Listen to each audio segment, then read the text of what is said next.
Senator Bob Casey, who we will re-elect to the United States Senate, and Mayor Brown. And thank you, Mayor, for the warm welcome. All right, so, Pennsylvania, 3 days ago, Donald Trump and I had our debate. You watched it.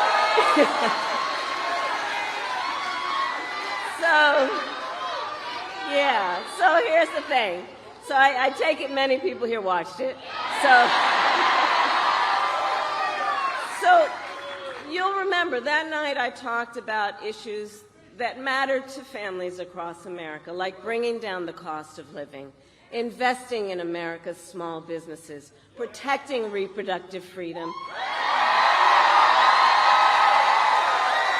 and keeping our nation safe and secure. But that is not what we heard from Donald Trump. Instead, it was the same old show, the same tired playbook we've heard for years, with no plan on how he would address the needs of the American people. Well, folks, it's time to turn the page. Turn the page.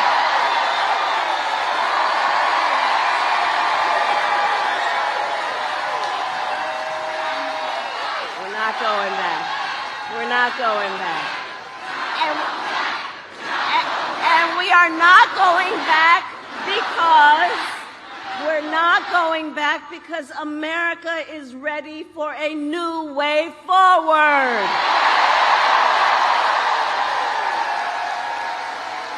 We are ready for a new generation of leadership that is optimistic about what we can do together. Which is why, and Mary Grace, thank you, which is why Democrats, Republicans, and Independents are supporting our campaign. We need a President of the United States who works for all the American people.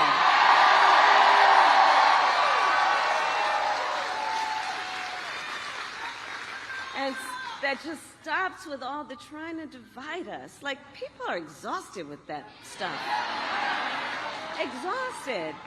And, you know, my entire career, I have fought for the people. As a young courtroom prosecutor in Oakland, I stood up for women and children against predators who abuse them. As Attorney General of California, I took on the big banks and delivered $20 billion for middle-class families who faced foreclosure.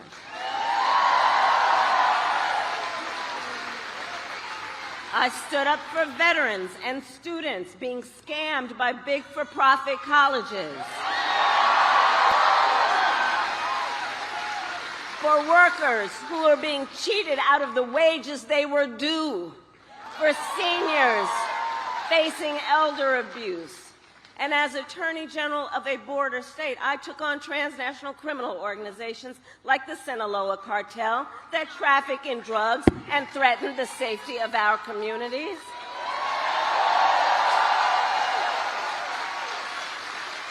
I know these cartels firsthand, and as president, I will make sure we prosecute them to the fullest extent of the law for pushing poison like fentanyl on our children.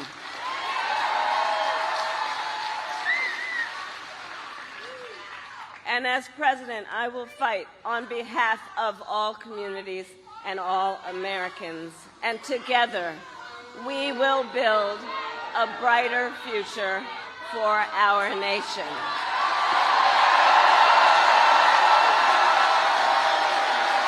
Together.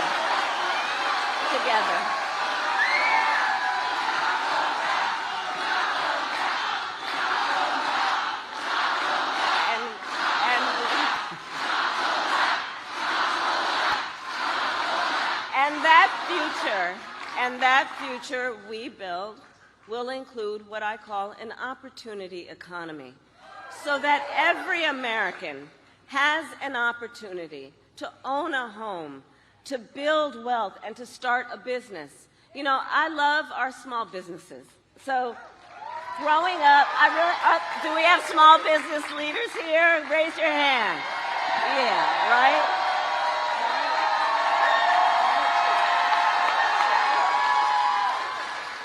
So growing up, my sister and me have a mother, excuse me, she passed. But our mother worked long hours. She worked hard, she worked long hours. And my sister Maya and I would go over to Miss Shelton's house. Miss Shelton lived a couple of doors down.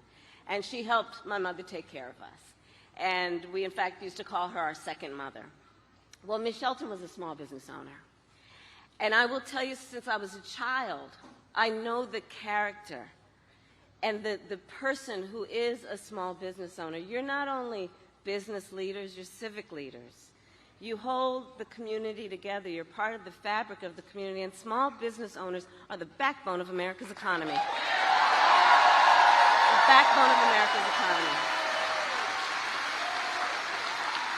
Which is why part of my plan that you heard about the other night will give a $50,000 tax deduction to start up small businesses,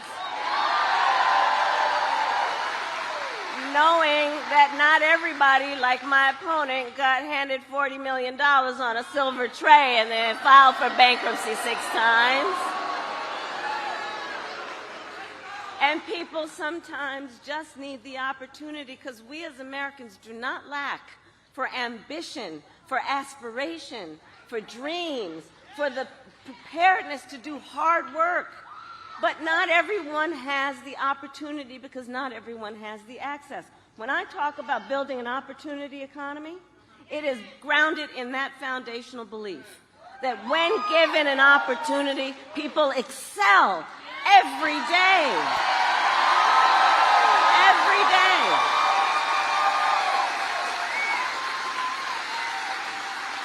Part of my focus is on the fact that we need to build more housing in America. And so we are going to cut red tape and work with the private sector to build 3 million new homes by the end of my first term.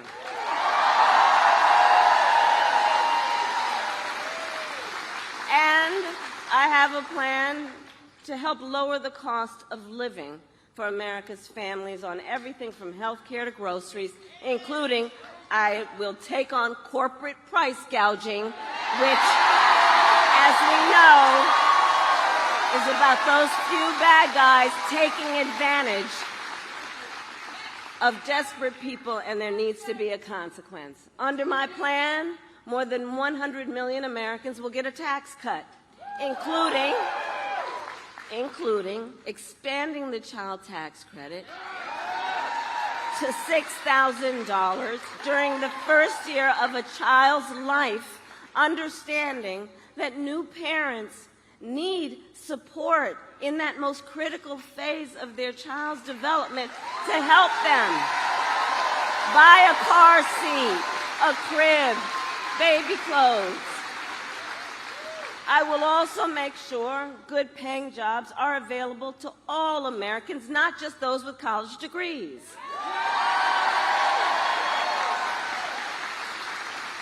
For far too long, our nation has encouraged only one path to success, a 4-year college degree. Our nation needs to recognize the value of other paths, additional paths, such as apprenticeships and technical programs. So as president, I will get rid of the unnecessary degree requirements for federal jobs to increase jobs for folks without a 4-year degree, understanding that requiring a certain degree does not necessarily talk about one's skills. And I will challenge the private sector to do the same.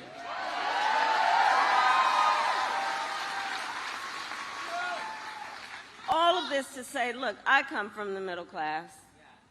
I understand where I come from, and I'm never going to forget that. And I will always put middle-class working people first. It will always be my priority. Always be my priority. I know where I come from. I know where I come from. But now Donald Trump has a different plan. Just Google, just look up the Google. Just Google Project 2025. It is a detailed, dangerous blueprint for what he will do if he were elected president again. Donald Trump will give billionaires and corporations massive tax cuts like he did before. He intends to cut Social Security and Medicare. And he wants to impose what I call the Trump sales tax on everyday basic necessities, which, as economists have reviewed, would cost the average family nearly $4,000 more a year. In fact, independent economists like Goldman Sachs have said my plan would grow our economy,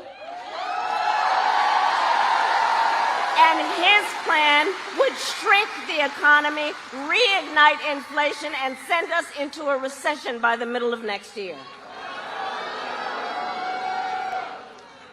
On top of all of this, Donald Trump intends to end the Affordable Care Act. And let's remember, like, we're not here with Trump amnesia. We remember.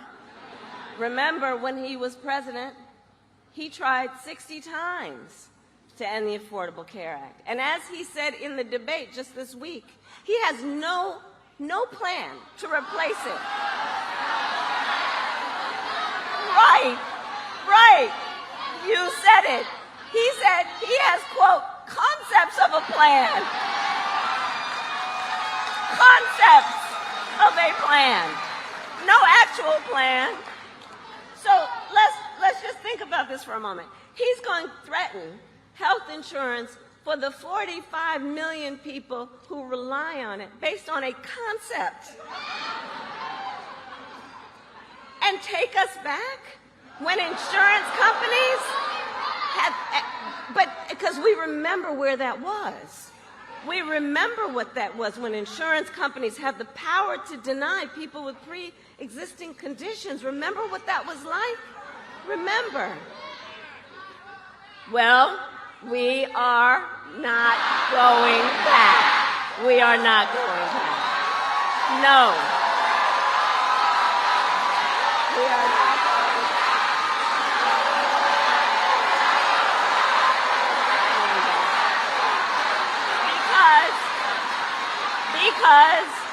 Because ours is a fight for the future.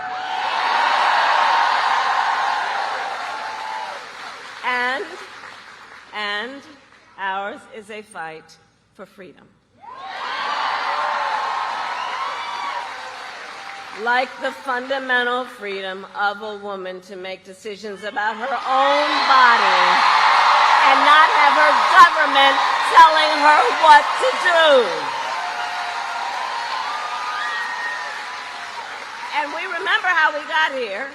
Donald Trump handpicked 3 members of the United States Supreme Court with the intent that they would overturn Roe v. Wade. And they did exactly as he intended.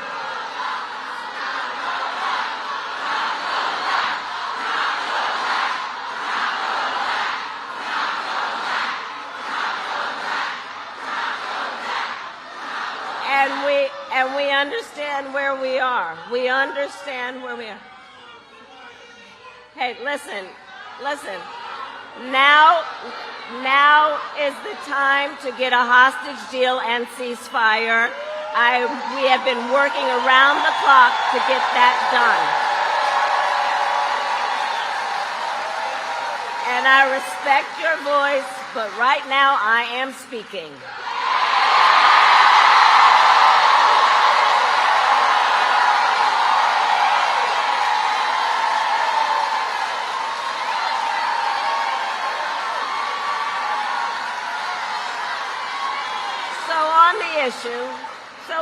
issue of fundamental rights and freedoms, we remember how he selected those members of the Supreme Court to undo Roe v. Wade. They did just as he intended. And what we have seen is in state after state, they passed laws to criminalize healthcare providers, to punish women. Now more than 20 states have a Trump abortion ban.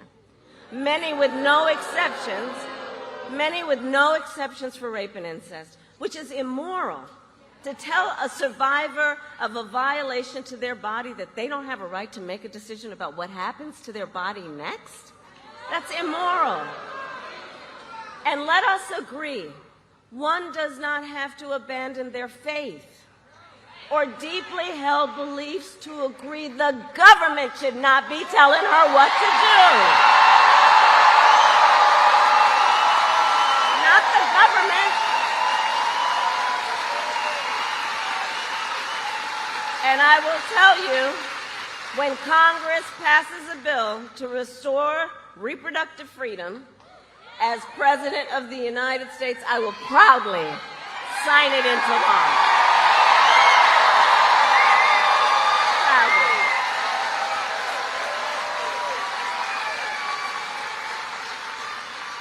And I'm traveling our country, and I'll tell you, across our nation, we are witnessing a full-on assault on other hard-fought, hard-won fundamental freedoms and rights, like the freedom to vote, the freedom to be safe from gun violence, the freedom to join a union,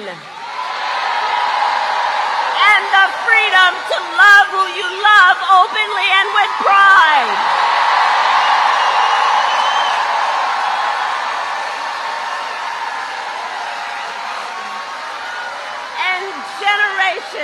Let's remember who we are as Americans. Generations before us led the fight for freedom.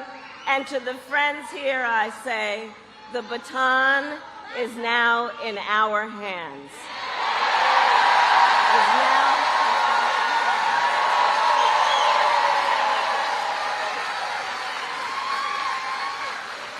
And so much is on the line in this election. We all know and remember, this is not 2016 or 2020. The stakes are even higher than they were then. Because 2 months ago, the United States Supreme Court essentially told the former president that he will effectively be immune no matter what he does if he gets back into the White House. Just imagine Donald Trump with no guardrails. Imagine what that might mean. Right. He who has vowed if reelected he would be a dictator on day one. He who called for the, quote, termination of the Constitution of the United States. And let us be clear, someone who suggests we should terminate the Constitution of the United States of America should never again stand behind the seal of the President of the United States. Never again.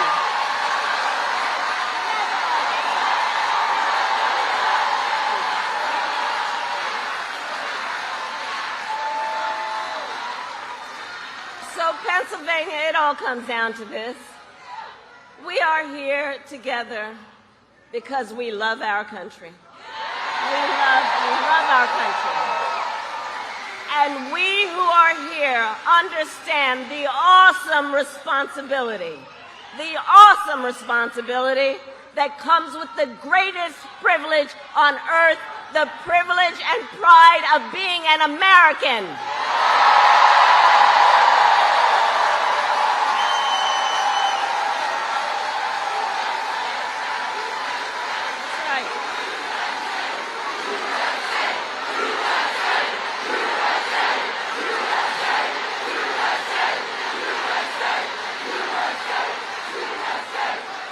And I do believe it is the highest form of patriotism to fight for the ideals of our country and to fight to realize the promise of America.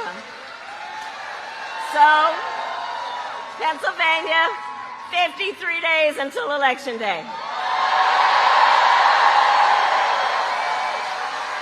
And we know ours will be a tight race until the very end. We are the underdog. We are the underdog. Let's remember that and know that. When we know how they play. We know how they play. We are the underdog, and we have some very hard work ahead of us. But here's the thing. We like hard work. Hard work is good work.